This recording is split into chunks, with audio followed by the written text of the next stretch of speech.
In this episode of Car and Driver Abroad, we visit Koenigsegg in Sweden and drive their Agera R to the limit on the racetrack and on their own private runway. With 1140 horsepower and a top speed of around 270 miles an hour, this might just be the fastest supercar in the world.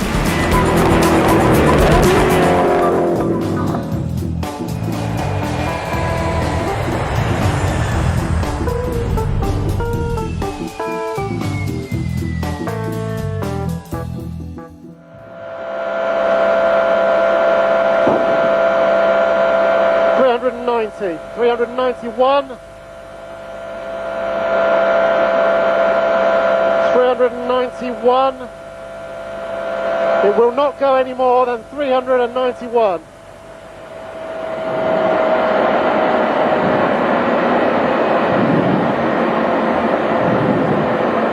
But anyway, 391 is quite fast, isn't it? Nothing captures the imagination like top speed, and when Andy Wallace hit 242.95 miles an hour in the McLaren F1, the world wondered if a road car would ever go faster. Most said not, but that didn't stop people trying. Koenigsegg, a tiny Swedish manufacturer, went to Nardo, a 7.8 mile high-speed bowl in southern Italy in 2005, and they came very close to beating the McLaren, achieving 241.1 miles an hour despite running on a constant bank turn. There's no question on the flat the CCR would have a new outright record. Then the Bugatti Veyron changed the game, clocking 253.8 miles an hour. But it was heroically surpassed by the SSC Ultimate Aero on a closed road in Washington State. Driver Chuck Bigelow was 71 at the time and reached 256.18 miles an hour. In 2010, Bugatti was back at the top of the tree, the new Supersport recording 267.85 with tester Pierre-Henri Raffinel. It is an astonishing speed, but one day something will go faster still.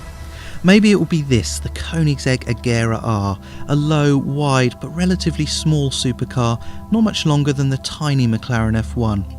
It's got an incredibly stiff carbon fibre tub and an all-up weight of 1,430 kilos or 3,163 pounds.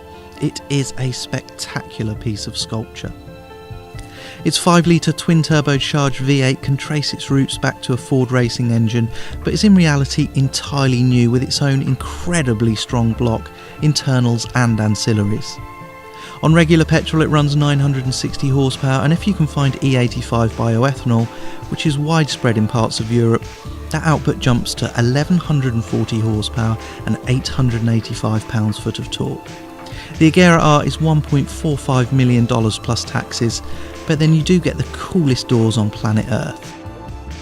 The numbers don't lie, and 1,140 horsepower pushing not much more than 3,000 pounds makes for pretty crazy performance. In an independent test for the Guinness Book of Records, the Agera R clocked 0 to 100 in 5.3 seconds, which is just a shade behind the Veyron Supersport. But then the Agera R really opens its lungs, hitting 200 in 17.7 seconds. That's 4.5 seconds quicker than the Veyron Supersport. It might be a straight line hero then, but Car and Driver Abroad loves corners. So when Koenigsegg said we could drive the Agera R on a racetrack nearby to their factory, we just had to say yes.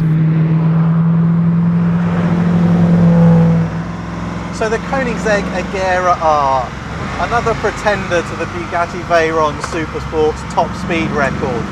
Another contender that you might not have heard of and you might think won't be here at all next year. But actually this is a pretty credible car. This car's predecessor, the CCR, held the top speed record at 388 kilometres, about 242 miles an hour back in 2005. This thing, with all its power, they reckon would do roughly 273 miles an hour. But before we just find out what it's like in a straight line, we want to try it on a circuit, because Koenigseggs have got a reputation of being almost undrivable after that famous Top Gear clip where the Stig spun it off into a field.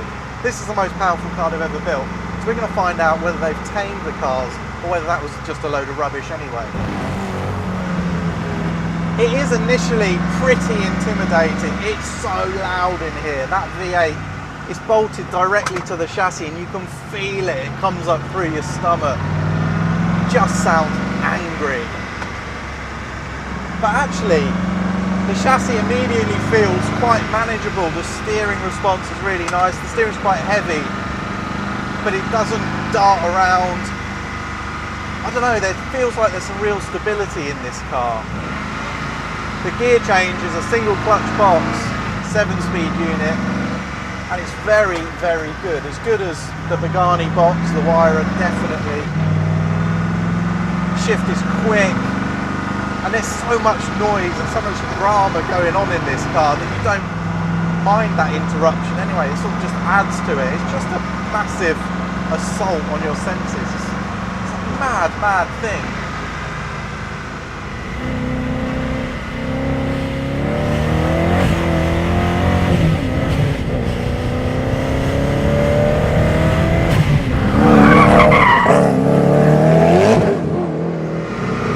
This is a proper monster car. The noise, unbelievable.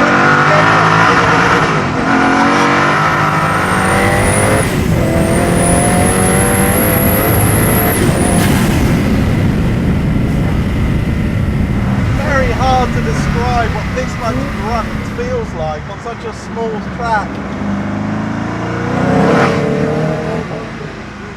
Suffice to say, it is crazy.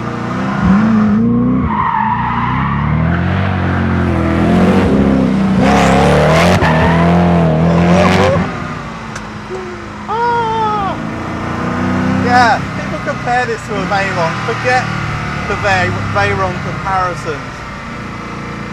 They might have similar performance. This might be quicker. It might eventually go faster. But the character of the cars is so different. This thing is so much more exciting.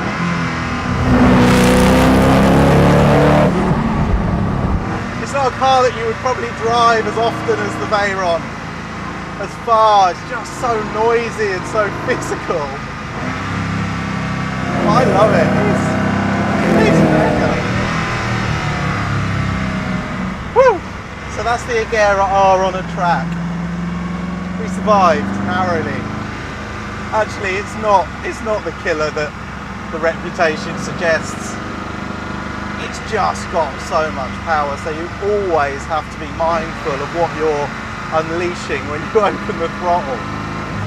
But having said all of that, we can't come to Sweden, drive this car and not drive it on a runway and try and feel what 0 to 200 miles an hour in 17 seconds feels like. So we're away from the confines of that tiny little racetrack, which was great fun and showed some remarkable qualities in this car that we probably didn't expect. But now we're on a runway. This is Koenigsegg's own runway, which sort of tells you all you need to know about this car. We're going to find out now what 1,000+ horsepower feels like when you've just got a place where you can rip to the limiter in every gear. So, first gear, traction control off. Let's see what the traction's like. Let's go for it.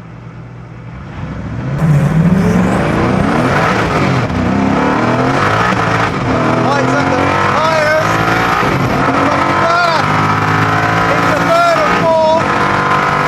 Total traction. 280 km. 300.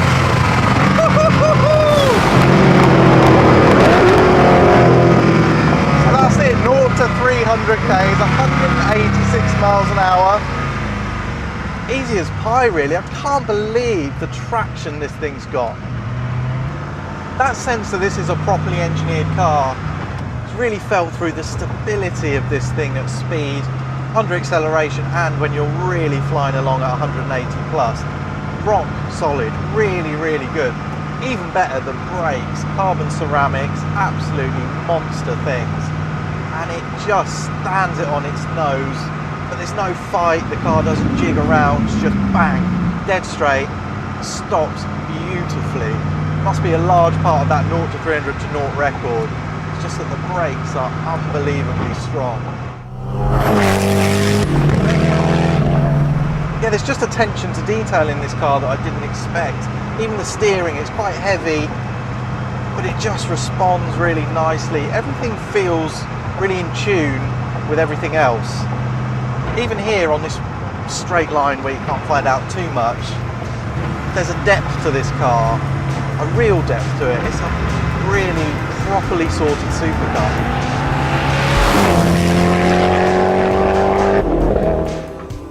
So the Agera R might just be the fastest production car in the world, and maybe one day it will do 270 miles an hour or more, but that doesn't really matter. What matters is that this is a uniquely savage supercar, more fearsome than a Bugatti, more brutal than a Pagani, but still drivable and even exploitable with care and some practice.